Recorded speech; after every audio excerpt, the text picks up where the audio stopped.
بسم اللہ الرحمن الرحیم القرآن حیاتی. The Quran is my life, the way to connect with Allah subhanahu wa ta'ala. السلام علیکم ورحمۃ اللہ وبرکاتہ. اعوذ باللہ من الشیطان الرجیم. بسم اللہ الرحمن الرحیم. اس کے بعد اگر ہم دیکھیں تو پہلی 3 آیتیں اس میں آپ نے کیا سمجھا کہ مالک کون ہے. جب ہم سمجھ گئے کہ وہ اتنی بڑی ذات ہے، پھر اس کے سامنے ایک انسان اپنی ہستی کو بھول جاتا ہے. وہ کہتا ہے وہ اتنی بڑی ذات ہے، میں بہت چھوٹا ہوں، میں کروں کیا، اس سے کچھ مانگوں، کروں کیا، اس سے کچھ مانگوں. پھر وہ مانگتا ہے. کیا مانگتا ہے وہ؟ اگلی آیت جو ہے اہدنا الصراط المستقیم. بیچ کی آیت جو میں نے چھوڑی ہے اس کے پیچھے بھی کچھ مقصد ہے، وہ انشاءاللہ لاسٹ میں ہم لیں گے کیا مقصد ہے انشاءاللہ. پھر وہ مانگتا ہے اہدنا الصراط المستقیم. جب ایک بڑی ذات کے سامنے انسان آتا ہے تو وہ کہتا ہے کہ مانگو، کیا مانگتے ہو. فار ایگزامپل کہ اگر ملک کا کوئی بادشاہ ہے، کوئی کنگ ہے، کوئی ملکہ ہے، آپ اس کے پاس جاتی ہیں، وہ آپ کو بلاتا ہے، بلا کر کہتا ہے کہ مانگو، تمہیں کیا مانگنا ہے.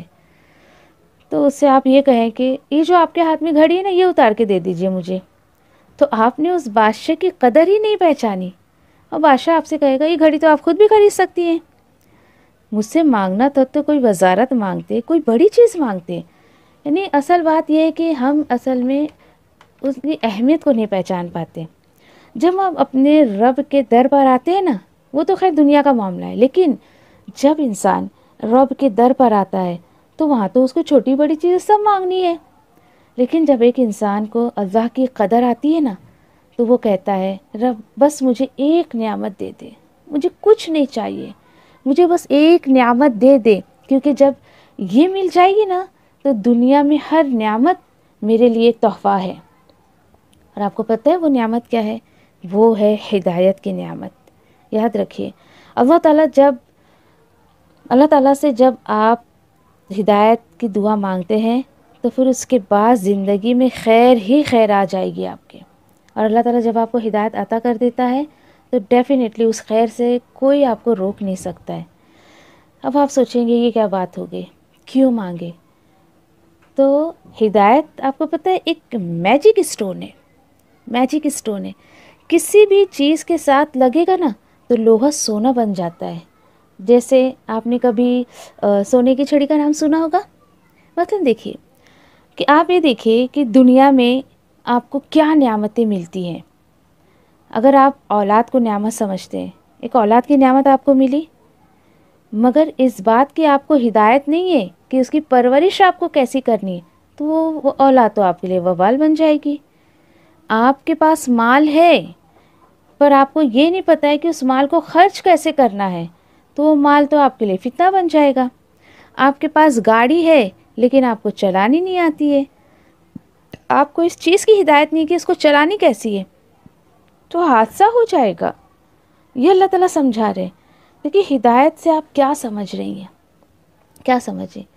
ہدایت یہ کہ ایک صحیح سمجھ، ایک صحیح بوجھ، اور آپ کو یہ احساس ہو کہ اللہ نے مجھے دنیا میں کیوں بھیجا ہے، جو نعمتیں اللہ نے مجھے دی ہے اس کا استعمال مجھے کیسے کرنا ہے. پھر یہ دیکھیے تو ہدایت کیا ہے؟ اللہ کا تحفہ ہے. ہدایت کیا ہے؟ اللہ کا تحفہ ہے. آپ سے میں ایک درخواست کروں گی، ایک بات کہیں بھی آپ پھر شاید آپ کو ساری زندگی جو ہے نا وہ بات بھولیں گے نہیں. آپ ایک بات آپ کہیں لکھ لیجئے اس بات کو، اور وہ بات یہ ہے کہ جب ہم اللہ تعالیٰ سے کوئی بھی دعا مانگتے ہیں اس میں 3 میں سے ایک بات ضرور ہوتی ہے. دعا کی قبولیت کی جو صورت ہے 3 میں سے ایک ضرور ہوتی ہے. نمبر 1، فوراً اللہ تعالیٰ جو چیز ہم مانگتے ہیں وہ فوراً عطا کر دیتے ہیں. اس کے بدلے میں نمبر 2 کیا ہے کہ آپ نے جو دعا مانگی اس کے بدلے میں آنے والی کوئی مصیبت روک دی جاتی ہے، مطلب جھکا تو نہیں دیا جاتا ہے. نمبر 3، تیسری صورت جو ہے بہترین ہے، وہ یہ ہے کہ اس کے بدلے میں آخرت میں بہت ساری چیزیں جو ہیں آپ کو ملیں گی. ہاں لیکن سوائے ایک دعا کے، اور وہ ہے ہدایت کی دعا۔ جب بندہ ہدایت کی دعا مانگتا ہے تو اس کے دعا کے ساتھ صرف اور صرف پہلا والا معاملہ کیا جاتا ہے، یعنی اللہ تعالیٰ اس دعا کے بدلے میں اس کو وہی چیز عطا کر دیتے ہیں، وہی معاملہ کیا جاتا ہے۔ آپ سوچیں گے کیوں، ایسا کیوں؟ تو وہ اس لیے کہ ہدایت کی ضرورت ہمیں اس دنیا میں ہے۔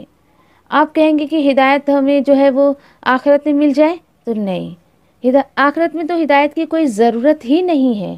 کیوں؟ اس کی دلیل خود قرآن میں ہے۔ وہاں ہدایت کیا کریں گے آپ؟ وہاں آپ کو کسی چیز کی ضرورت نہیں ہے۔ جنتی تو خود جب جنت میں داخل ہو جائیں گے تو وہ کہیں گے الحمدللہ الذی ہدانا لہذا، کہ تمام تعریفیں اس اللہ کے لیے ہیں کہ جس نے ہمیں اس طرف کی رہنمائی کی، یہاں کا راستہ دکھایا، اس جنت کا راستہ دکھایا۔ وہاں تو شکر کا مقام ہوگا۔ یاد رکھیے، دنیا میں جب کسی نے ہدایت مانگی ہے نا تو اللہ نے اس کو ضرور عطا کی ہے، ضرور عطا کی ہے۔ کیوں اللہ تعالیٰ عطا کرتے ہیں؟ اگر ہمیں ہدایت کے بدلے میں ہدایت نہ ملے تو دیکھیے کہ اللہ کا وہ وعدہ پورا نہیں ہوگا۔ کون سا وعدہ؟ کہ سورہ بقرہ میں جو اللہ تعالیٰ نے 186 آیت نمبر میں کی ہے کہ جب کوئی دعا مانگنے والا مجھ سے دعا مانگتا ہے تو میں اس کی دعا قبول کرتا ہوں، تو اللہ تعالیٰ کا یہ وعدہ پورا نہیں ہوگا۔ یاد رکھے کہ اگر آج تک مجھے اگر ہدایت نہیں ملی ہے تو میں نے اہدنا الصراط المستقیم صرف زبان کی نوک سے ہی کہا تھا، بلکہ دل سے نہیں مانگا تھا اس کو۔ یقین کریے، آپ مانیے اس بات کو کہ آج تک جس کو ہدایت نہیں ملی ہے تو رسمی طور پر وہ زبان سے ایسا کہہ رہا ہے اہدنا الصراط المستقیم، اہدنا الصراط المستقیم۔ جس نے ہدایت مانگی نا اس کو ضرور ہدایت ملے گی۔ اوکے، اب ہوتا کیا ہے کہ دیکھیں اس بات کا جواب تو انشاءاللہ ہم سورہ بقرہ میں جو ہے وہ ملے گا، وہاں جا کر دیکھیں گے انشاءاللہ۔ ہاں، لیکن یہاں اتنی سی بات یاد رکھیے، جب آپ کو اور مجھے ہدایت مل جاتی ہے، ہم ہدایت کے طلب و تڑپ رکھ لیتے ہیں۔ یعنی ہدایت کس کو ملتی ہے؟ اللہ تعالیٰ جواب دے رہے اس بات کا کہ جس کو ہدایت کی تڑپ اور طلب ہوتی ہے اللہ تعالیٰ اسی کو دیتے ہیں۔ تو اس کے بعد اللہ تعالیٰ ہمارے لیے دنیا کی نعمتوں کا دروازہ کھول دیتے ہیں۔ جب ایک بندے کو کیسے جج کرے ایک بندہ کہ مجھے ہدایت مل گئی ہے؟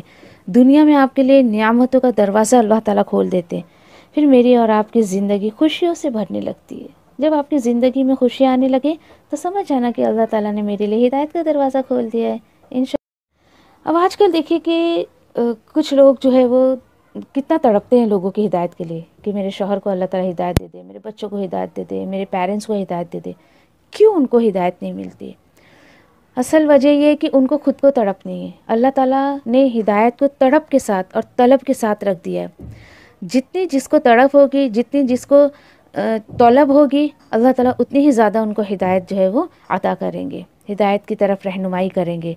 تو آپ اور میں اگر خود کے لیے یا دوسرے کے لیے دعا کرتے ہدایت کی تو ذرا سا ہمیں اپنے جملہ بدلنے کی ضرورت ہے کہ اللہ تو اس کو ہدایت دے، یہ کہنے کے بجائے آپ یہ کہیں کہ اللہ اس کو ہدایت کی تڑپ اور طلب لگا دے، مجھے بھی ہدایت کی تڑپ اور طلب لگا دے۔ آپ جس کس کے لیے بھی تڑپتی ہیں کہ اس کو ہدایت ملے تو بس آپ اس طریقے سے دعا کریے۔ اب ذرا اس آیت پر بھی غور کر لیں، ایاک نعبد و ایاک نستعین، اور اس کو سمجھ بھی لیں انشاءاللہ۔ میں اور آپ دن رات کہتے ہیں اللہ اکبر۔ یہ کب ہوا؟ جب پہلی 3 آیتیں ہم نے پڑھی، جب میرے اندر یہ جو اللہ کی بڑائی آئی، اس کو سمجھ کر ہم نے کہا اللہ سب سے بڑا ہے۔ یہ میں نے کہا ٹھیک ہے، جب سب سے بڑا ہے تو چلو ٹھیک ہے، کچھ مانگ ہی لیا جاتا ہے اللہ سے، کچھ مانگ ہی لیتے ہیں۔ تو بندہ کہتا ہے اس سے ہدایت کی دولت مانگ لے۔ چلو اللہ سے ہم ہدایت کی دولت مانگ لیتے ہیں، ہدایت والوں کو راستہ مانگ لیتے ہیں، تو پھر بندہ جو ہے وہ ہدایت کا جب راستہ مانگ لیتا ہے تو گویا کہ اس نے سب کچھ مانگ لیا۔ لیکن جب تک آپ اور میں اپنے آپ کو چھوٹا نہیں کہیں گے نا تو اللہ کو بڑا نہیں مان سکتے۔ پھر اللہ کو بڑا ماننے سے زیادہ مطلب کچھ فرق نہیں ہوتا ہے انسان کو کہ اللہ کو بڑا مانے یا نہیں مانے، اس کو کچھ فرق نہیں پڑتا ہے۔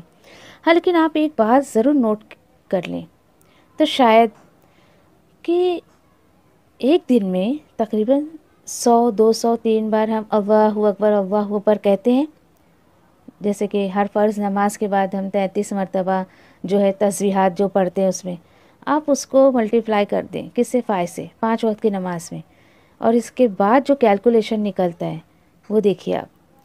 اور اس کے علاوہ ہم صبح اور شام کے اذکار کی دعاؤں میں جو کچھ بھی ہے اللہ اکبر کتنی بار ہم پڑھتے ہیں. کیا میں اور آپ اتنی بار اللہ اکبر کہہ کر اللہ کو بڑا ماننے لگتے ہیں؟ پوچھیے ذرا اپنے آپ سے. یہ میرے اور آپ کے لیے ایک سوال، ایک غور و فکر کا مقام ہے. اچھا ٹھیک ہے، بڑا مان لیتے تو پھر بتائیے ذرا یہ نافرمانیاں کیوں ہوتی ہیں اللہ کی؟ کیوں پتہ ہے ہم کو؟ جب ہم کسی کو بڑا مانتے ہیں نا تو اس کا رعب ہم ہوتا ہے بہت ہمارے دل میں، ایک خوف، ایک ڈر آتا ہے ہمارے دل میں. آج اگر میں اور آپ انسانیت کو دیکھیں تو ہماری زندگیوں میں کیا دکھتا ہے؟ کیا ہم اللہ کو زبان کی حد تک ہی بڑا کہتے ہیں، لیکن عمل میں تو بڑا کہتے ہی نہیں ہیں؟ کہ بڑا وہی ہوتا ہے جس کا دل میں ڈر ہوتا ہے.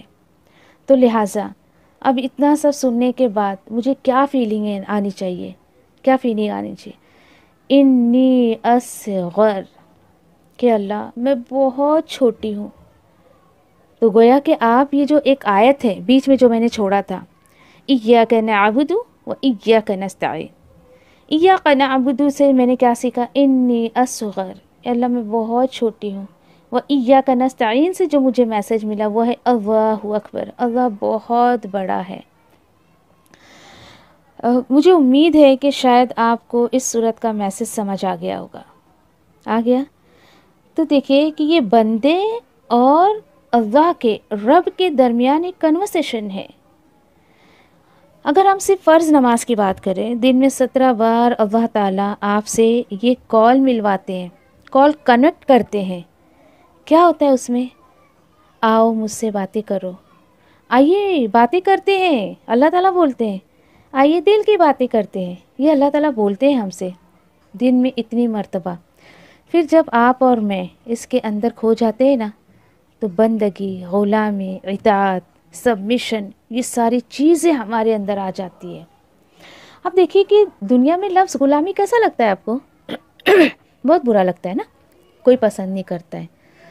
دنیا میں غلاموں کے ساتھ غلامی کے نام پہ نہ جانے کیا کیا ہوا، اس لیے لوگ اس لفظ کو پسند نہیں کرتے. مگر یہ وہ واحد غلامی ہے بندے اور رب کے درمیان جو بہت خوبصورت لگتی ہے. آپ اس کو محسوس کر کے دیکھیے. آپ کسی غلام سے ذرا پوچھیں اس کے مالک کے بارے میں، کچھ نہ کچھ ضرور وہ کمی بیشی کرے گا، کچھ نہ کچھ اس کے دل میں جو کھٹک ہوگی اس کے مالک کے لیے وہ ظاہر کرے گا آپ پر. یہ واحد غلامی ہے جس میں بندہ اپنے مالک کی تعریفیں ہی کرتے رہتا ہے اور تھکتا نہیں ہے اور کہتا ہے الحمدللہ رب العالمین، ساری تعریفیں تو میرے رب کے لیے ہی ہے، میرے اس مالک کے لیے ہی ہے.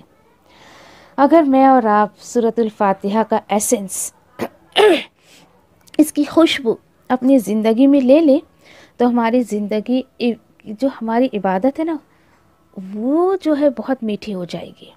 کیونکہ عبادت کی روح اصل شکر ہے. آپ اس کو محسوس کریے، عبادت کی روح کیا ہے؟ شکر. آپ کی عبادت میں روح آ ہی نہیں سکتی جب تک کہ آپ کے اندر شکر کا مادہ نہیں آئے گا. مجھے اور اللہ تعالیٰ نے اس صورت میں عبادت کی سب سے پہلی قسم دعا سکھائی ہے. مجھے اور آپ کو اللہ تعالیٰ سکھا رہے ہیں عبادت کی سب سے پہلی قسم دعا ہے. نمازوں میں وہ ملتا نہیں ہے ہمیں جو دعاؤں سے مل جاتا ہے. کب نماز ہماری روکھی ہوتی ہے؟ کب؟ جب ہم اس کی روح کو نہیں پکڑتے، روح کو نہیں پہچانتے. اگر آپ دعا کو سامنے رکھ کر نماز پڑھیں گے نا تو ایک دن کی نمازیں آپ کے اور میرے دل کی دنیا بدل دے دی. دیکھیے آپ کر کے، جس طریقے سے نماز ادا کرنی چاہیے اس طریقے سے کریے. سورۃ الفاتحہ کو سمجھ کر نماز ادا کریے. اس دن کی نماز دیکھیے، آپ بولیں گے واہ آج کی میری نماز کیا نماز تھی. تو اس وقت آپ اور میں محسوس کریں گے کہ واقعی آج جو میری نماز تھی اس سے پہلے کوئی بھی میری ایسی نماز نہیں تھی. تو چلیے اس وقت آپ اور میں مل کر دعا کرتے ہیں کہ اللہ اس سورۃ الفاتحہ کو میرے دل میں اتار دے، میں دوسروں سے بے نیاز ہو جاؤں۔ اے اللہ مجھے تیرے ہونے کا یقین ہو جائے، تو میرے لیے جو کچھ کرتا ہے تو مجھے بھی تو بتا دے میں کیا کروں۔ یہاں سے ایک تحریف ملتی ہے آپ کو۔ اور اگر میں اور آپ یہ کہیں کہ سورۃ الفاتحہ سمجھ کر پورے قرآن کا پیغام میں نے لے لیا تو یہ بات جھوٹی نہیں ہوگی۔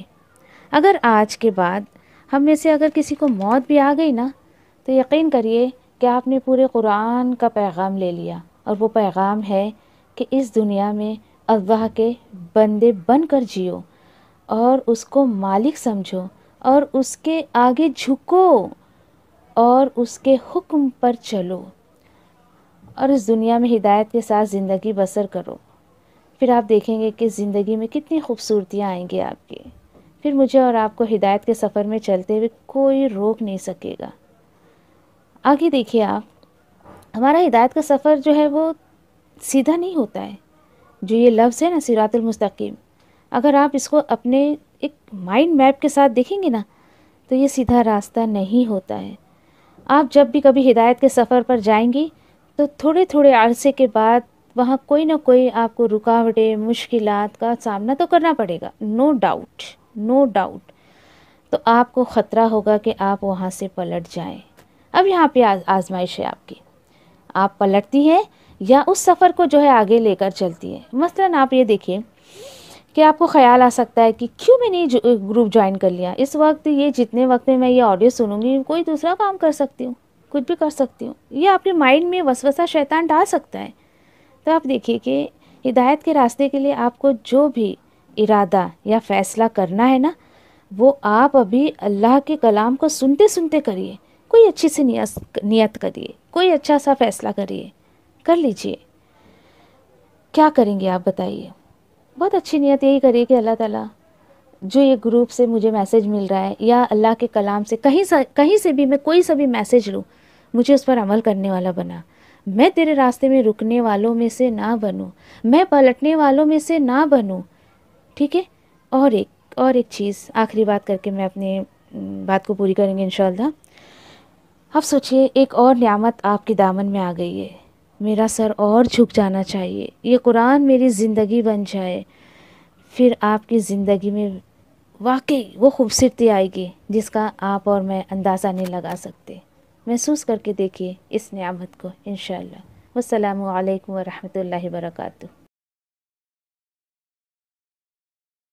بسم اللہ الرحمن الرحیم۔ سورۃ الفاتحہ کا خلاصہ۔ آپ نے کبھی غور کیا ہے کہ قرآن مجید کی شروعات جو اللہ تعالیٰ نے کی ہے وہ سورۃ الفاتحہ سے کی ہے۔ سورۃ الفاتحہ، فاتح نکلا ہے فتحہ سے، فتحہ کا مطلب ہوتا ہے کھولنا، کسی چیز کو کھولنا۔ چونکہ قرآن کی شروعات سورۃ الفاتحہ سے ہوئی ہے تو اسی لیے اللہ تعالیٰ نے اس سورت کو نام دیا ہے سورۃ الفاتحہ۔ اس کا پروننسیشن بھی آپ رائٹ کریے، یہ فاتحہ فاتحہ نہیں، سورۃ الفاتحہ۔ ابھی دیکھیے کہ یعنی حدیث میں اس کی بہت زیادہ فضیلت جو ہے نبی کریم صلی اللہ علیہ وسلم نے فرمائی ہے، بہت ہی زیادہ۔ یہ سورۃ الفاتحہ قرآن مجید کی سب سے پہلی سورت ہے جس کی حدیث میں بہت ساری جو ہے وہ فضیلتیں جو بیان کی گئی ہیں۔ اب یہ دیکھیے آپ کی، چونکہ یہ شروع میں اس لیے اس کا نام فاتحہ دیا گیا ہے، اور اس کے اور بھی یعنی حدیث میں اس کے اور بہت سارے نام ہیں، جیسے کہ مثلاً ام القرآن، السبع المثانی، قرآن العظیم، الشفا بھی اس کا نام ہے، رقیہ وغیرہ وغیرہ، اس کے بہت سارے ایسے نام ہیں۔ اور ایک اس کا اہم نام ہے الصلاۃ، الصلاۃ، جیسا کہ ایک حدیث قدسی میں ہے، اللہ تعالیٰ نے فرمایا ہے کہ میں نے صلاۃ یعنی نماز کو اپنے اور اپنے بندے کے درمیان تقسیم کر دی ہے۔ مراد سورۃ الفاتحہ جس کا نصف حصہ جو ہے اللہ تعالیٰ کی حمد و ثنا یعنی اللہ تعالیٰ کی جو ہے تعریف بیان کی گئی ہے، اور اس کی رحمت، اس کی ربوبیت اور عدل و بادشاہ کے بیان میں ہے، اور نصف حصہ جو ہے وہ دعا اور مناجات ہے جو کہ بندہ اللہ کی بارگاہ میں کرتا ہے۔ یعنی یہ دیکھیے کہ اس کو 2 حصوں میں ایسی تقسیم کر دیا گیا ہے۔ اور پھر یہ دیکھیے کہ پہلا حصہ جو ہے بندہ جو ہے وہ اللہ کا مقام پہچانتا ہے، اور اس کا دوسرا حصہ جو ہے وہ بندہ اپنی حیثیت پہچانتا ہے کہ رب تعالیٰ کی نظر میں میری کیا حیثیت ہے۔ اسی طریقے سے جو ہے وہ اس کی جیسے کہ شروعات میں ہی، اور آپ کو حیرانگی ہوگی اپنے بارے میں جان کر یہ کہ قرآن اللہ کی کتاب ہے، ہمارا کیا تعلق ہے اس سے، کہ ہمیں شاید ہم میں سے کتنے لوگوں کو یہ پتہ نہیں ہوگا کہ قرآن کی سب سے پہلی جو آیت ہے وہ کون سی ہے۔ میرے ہر لیکچر میں جو ہے سب سے پہلا سوال اسٹوڈنٹ سے یہی ہوتا ہے میرا کہ قرآن کی سب سے پہلی آیت کون سی ہے۔ آپ بھی غور کریے گا اور انشاءاللہ آپ مجھے جو ہے وہ جواب دے سکتی ہیں میرے پرسنل نمبر پر انشاءاللہ۔ پھر آپ یہ دیکھیے کہ ایسے بہت ساری فضیلتیں ہیں اس کی، اتنا وقت نہیں ہمارے پاس کیونکہ بہت زیادہ تفصیل میں آپ کے سامنے بیان نہیں کروں گی۔ ہاں لیکن اس کی جو ہے مین مقصد جو ہے اس کے آپ جو آپ اس میں ترجمہ وغیرہ ہے اس پہ زیادہ دھیان دیجیے تو وہ بہتر ہوگا انشاءاللہ۔ وہ دیکھتے ہیں۔ بسم اللہ الرحمن الرحیم، اللہ کے نام کے ساتھ جو بڑا مہربان بار بار رحم کرنے والا ہے۔ دیکھیے جب ہم بسم اللہ کہتے ہیں that means it's a common sense کہ میں کسی چیز کی شروعات کرنے جا رہی ہوں، اس لیے میں جو اللہ کا نام لے رہی ہوں۔ اور یہ دیکھیے کہ اس میں یہ کہنا ضروری نہیں ہے کہ شروع اللہ کے نام سے، کیوں؟ کیونکہ آپ کو حیرت ہوگی کہ لوگ اس طریقے سے ترجمہ تو کرتے ہیں کہ شروع اللہ کے نام سے، لیکن شروع کے لیے اس میں ابتدا ایسا کوئی لفظ نہیں ہے اس آیت میں بسم اللہ الرحمن الرحیم میں۔ تو جب وہاں پہ نہیں ہے تو ہم نہیں اللہ کی کتاب میں اپنی طرف سے کچھ بھی انکریمنٹ کر سکتے ہیں، اضافہ کچھ نہیں کر سکتے ہیں۔ تو انشاءاللہ ہم جو ہے بالکل ٹو دا پوائنٹ ایک دم بالکل آیتوں پر ہی دھیان دیتے ہوئے جو ہے ترجمے کو دیکھیں گے انشاءاللہ، کہ اللہ کے نام کے ساتھ جو بڑا مہربان بار بار رحم کرنے والا ہے۔ اللہ کی اس صفت کو محسوس کر کے دیکھیے آپ۔ اس کے بعد الحمدللہ رب العالمین، تمام تعریفیں اس اللہ کے لیے ہیں جو رب ہے تمام جہان کا، جو پالنے والا ہے تمام جہانوں کا۔ الحمد، اب دیکھیے اب تمام کے لیے یہاں پر کوئی تمام کے لیے جو ہے الفاظ نہیں آیا ہے، شروع میں جو یہ ال ہے یہ مجھے تمام کا کانسیپٹ دے رہا ہے، تمام کا مفہوم دے رہا ہے۔ اور حمد ہمیں پتہ ہے تعریف کو کہا جاتا ہے۔ اللہ کی کتاب کو سمجھنا بہت آسان ہے، آپ تھوڑی سی توجہ اگر دیں گے تو انشاءاللہ اللہ کے حکم سے اللہ تعالیٰ اپنی کتاب آپ کو سمجھا دیں گے انشاءاللہ۔ تمام تعریفیں، اب یہ دیکھیے کہ شروعات اللہ کے کلام کی حمد سے ہو رہی ہے۔ آپ اس کی خوبصورتی کو محسوس کریے کہ اللہ تعالیٰ نے شکر سے اپنے کلام کا جو ہے آغاز کیا ہے، اور اس بات کی طرف توجہ اللہ تعالیٰ دلا رہے ہیں کہ انسان غور کرے اپنے اوپر کہ آج اس کا شکر واقعی میرے لیے ہے یا کسی اور کے لیے ہے۔ وہ رہ تو رہا ہے میری دنیا میں نے اس کو زندگی دی، وہ کیا میرا شکر ادا کر رہا ہے؟ اور جب بندہ پوری توجہ سے اللہ کو یہ کہتا ہے الحمدللہ، اللہ تعالیٰ اس کی طرف بہت پیار سے متوجہ ہوتے ہیں۔ اللہ تعالیٰ ایک پیار کی نظر سے اس کو دیکھتے ہیں کہ ارے یہ میرا بندہ میرا شکر کر رہا ہے، اور اس سے آگے وہ یہ کہہ رہا ہے کہ شکر اس اللہ کا، اس اللہ کے لیے تمام شکر ہے جو تمام جہانوں کا رب ہے، تمام جہانوں کو پالتا ہے۔ وہ ہمیں نہیں پتا کتنے جہان اللہ نے بنائے ہیں، تو اس کا اس طریقے سے ترجمہ کرنا کہ دونوں جہانوں کا رب، اٹس اے رانگ، ایسے ہم اس کا ترجمہ نہیں کر سکتے، بلکہ میرا تو ایمان ہے اللہ تو نے جتنے جہان بھی تو نے بنائے ہیں، تو نے پیدا کیے ہیں، سب پر میرا ایمان ہے۔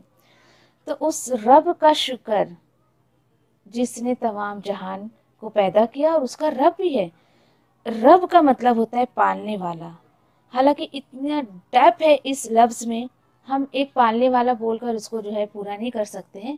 بس آپ یہ سوچئے کہ جب میں نے اللہ کو رب مان لیا، دیٹ مینس وہی میرا خالق ہے، وہی میرا مالک ہے، وہی میرا رازق ہے، وہی میرا معبود ہے، ساری چیزیں اس کے اندر آ جاتی ہیں۔ اس کو محسوس کر کے دیکھیے آگے اس کی کیا صفت بتائی جا رہی ہے کہ وہ الرحمن ہے، الرحیم ہے۔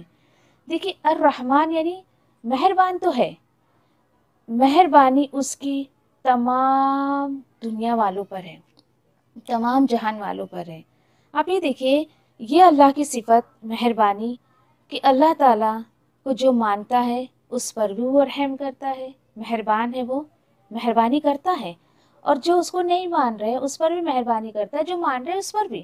جو اللہ کی عبادت کرتے ہیں اللہ تعالیٰ اس پر بھی مہربانی اپنی کر رہا ہے، اور جو اللہ کی عبادت نہیں کرتے اس پر بھی مہربانی کر رہا ہے۔ تو آپ یہ دیکھیے ایک ڈس بلیور جو اللہ کو نہیں مانتا ہے، نماز ہی نہیں پڑھتا ہے، کسی اور کو پوج رہا ہے، اللہ تعالیٰ کی آپ اس پر مہربانی کو محسوس کریے۔ اللہ اس کو بھوکا سلاتا نہیں ہے، نہ اس کے رزق کو اللہ تعالیٰ کم کر رہا ہے، بلکہ اور فراوانی اس کو دے رہا ہے۔ ہاں الرحمن جو اللہ کی صفت یہ تمام لوگوں پر، الرحیم جو اللہ کی صفت ہے وہ اللہ تعالیٰ نے یہ رحم اللہ تعالیٰ نے اسپیشلی اپنے خاص بندوں پر رکھا ہے کہ جو صرف اللہ کو پکارتے ہیں، اللہ کی عبادت کرتے ہیں، اللہ کو اپنا حاجت روا، مشکل کشا، اپنا ولی، سب کچھ اللہ کو سمجھتے ہیں۔ تو یہ خاص جو رحم ہے اللہ کا ایسے بندوں پر ہوتا ہے۔ اب آپ یہ دیکھیے آپ نے اللہ کو رحمان مان لیا، آپ نے اللہ کو رب مان لیا، آپ نے اللہ کو رحیم مان لیا، پھر یہ ماننے میں آپ کو کوئی مشکل نہیں ہونا چاہیے کہ اللہ ہی روز جزا کا مالک ہے، کہ اس رحمان کی طرف پلٹ کر مجھے جانا ہے اور آخرت میں اس کو حساب کتاب دینا ہے، اللہ مجھ سے میرا حساب کتاب لے گا۔ اور دیکھیے آپ بے فکر رہیے، اللہ بہت عدل انصاف والا ہے۔ جب آپ کا معاملہ اللہ کی بارگاہ میں ہوگا تو اللہ تعالیٰ پورا آپ کو اپنا حساب دے گا، کوئی کمی بیشی نہیں کرے گا انشاءاللہ۔ پھر آپ یہ دیکھیے کہ یہاں پر اللہ تعالیٰ نے جو ہے بتا دیا کہ میں ہی رب ہوں، میں ہی رحمان ہوں، رحیم ہوں، میں روزی جزا کا مالک ہوں۔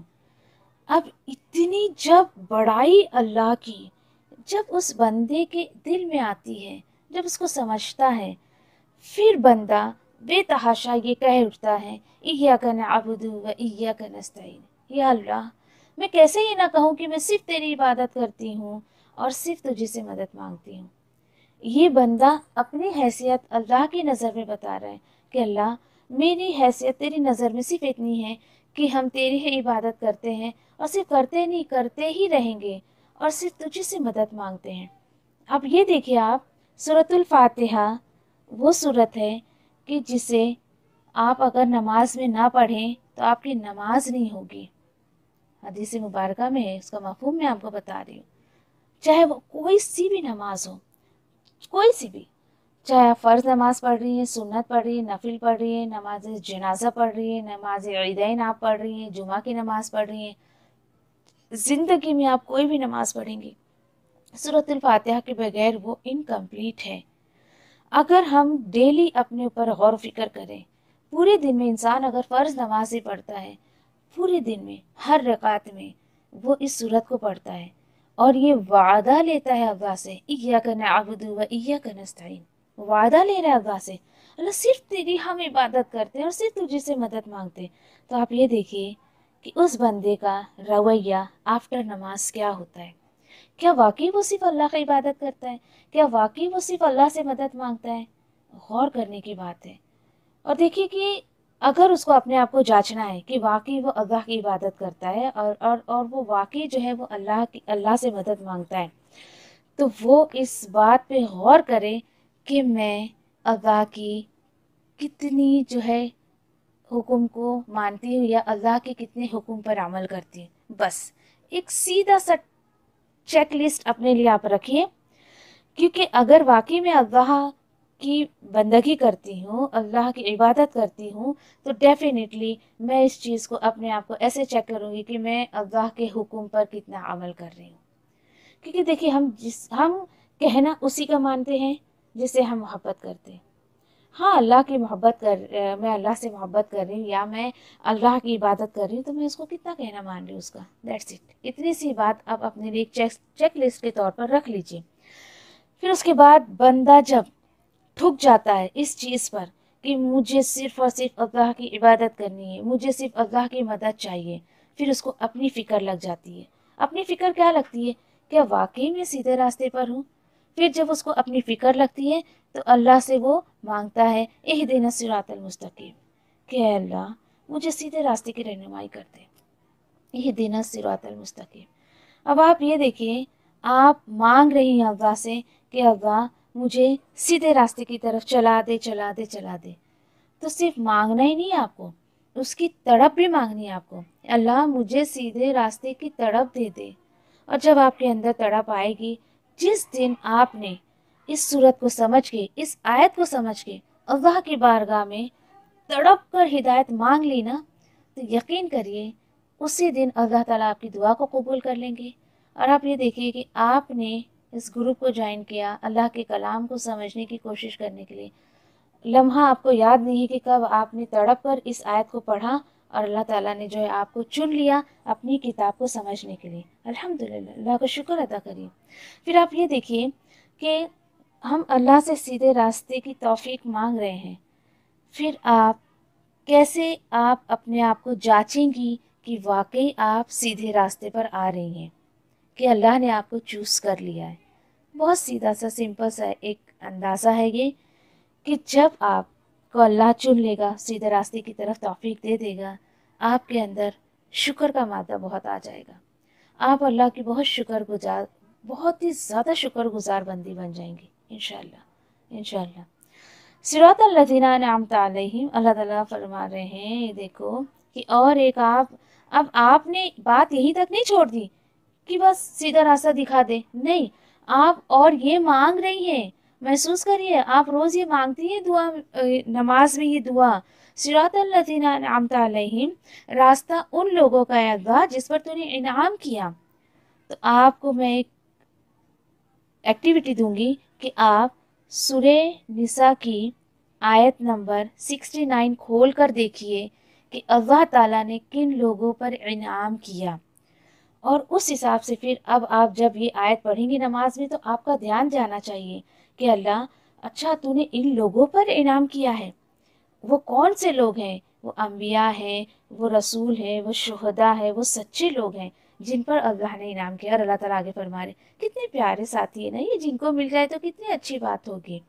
پھر اس کے بعد یہی نہیں، آپ اللہ سے یہ بھی مانگ رہی ہیں غیر المغضوب علیہم ولا الضالین، اللہ تعالیٰ ایسے لوگوں پر نہیں چلانا جس پر تیرا غضب نازل ہوا ہے اور جو بھٹک گئے ہیں۔ یہ پرانی دو امتیں جو امت محمدیہ سے پہلے گزر چکی ہیں، مغضوب اللہ کا غضب یہودیوں پر آیا ہے، کیونکہ انہوں نے اپنے دین میں بگاڑ پیدا کر دیا تھا۔ اللہ کا اتنا غضب کیوں آیا ان کے اوپر؟ اس لیے کہ اللہ کو انہوں نے ناراض کرنے والے بہت سارے کام کیے۔ آپ انشاءاللہ آگے آگے پڑھیں گے قرآن میں، اتنا انہوں نے اللہ کو ناراض کیا، اس قدر اللہ کو ناراض کیا، تو اللہ تعالیٰ بول رہے ہیں کہ اس لیے ان کے اوپر میرا غضب نازل ہوا۔ تو آپ اور ہم اللہ سے مانگ رہے ہیں اللہ یہودیوں کے راستے پر نہیں چلانا، اللہ پلیز نہیں چلانا، اور نہ ہی ان لوگوں کے راستے پر چلانا جو بھٹک گئے ہیں۔ اب آپ یہ دیکھیں پہلے کی امتوں میں سے نصارہ عیسیٰ علیہ السلام کو ماننے والی قوم جو ہے وہ بھٹک گئی تھی۔ کیوں اللہ نے ان کو بھٹکا ہوا کہا کہ ضالین میں ان کی گنتی ہوئی؟ اس لیے کہ انہیں تو صحیح دین دیا گیا تھا، لیکن انہوں نے اس دین میں اتنا مبالغہ کیا کہ اپنے رسول کو ہی خدا بنا بیٹھے، نعوذ باللہ، اللہ اکبر۔ اللہ تعالیٰ ان سے اتنا ناراض ہوا کہ ان کو اللہ نے بھٹکے ہوئے لوگوں کا ٹائٹل دے دیا۔ تو اللہ تعالیٰ تو ہمیں ایسے لوگوں میں بالکل شامل نہیں کرنا، آمین یا ربی۔ اب آپ جب بھی نماز میں سورۃ الفاتحہ پڑھیں گی تو غور کریے گا انشاءاللہ۔ والسلام علیکم ورحمۃ اللہ وبرکاتہ۔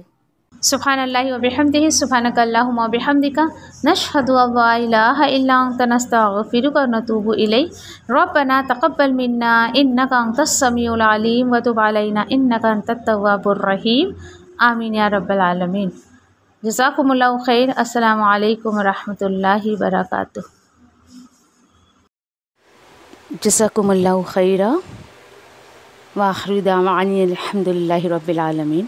سبحان اللہ و بحمدہ سبحانک اللہم و بحمدک نشہد ان لا الہ الا انت نستغفرک و نتوب الیک سبحان ربک رب العزة عما یصفون وسلام علی المرسلین والحمد للہ رب العالمین ربنا آتنا فی الدنیا حسنة وفی الآخرة حسنة وقنا عذاب النار ربنا لا تزغ قلوبنا بعد إذ هديتنا وهب لنا من لدنك رحمة إنك أنت الوهاب ربنا هب لنا من أزواجنا وذرياتنا قرة أعين واجعلنا للمتقين إماما ربنا تقبل منا إنك أنت السميع العليم وتب علينا إنك أنت التواب الرحيم آمين يا رب العالمين.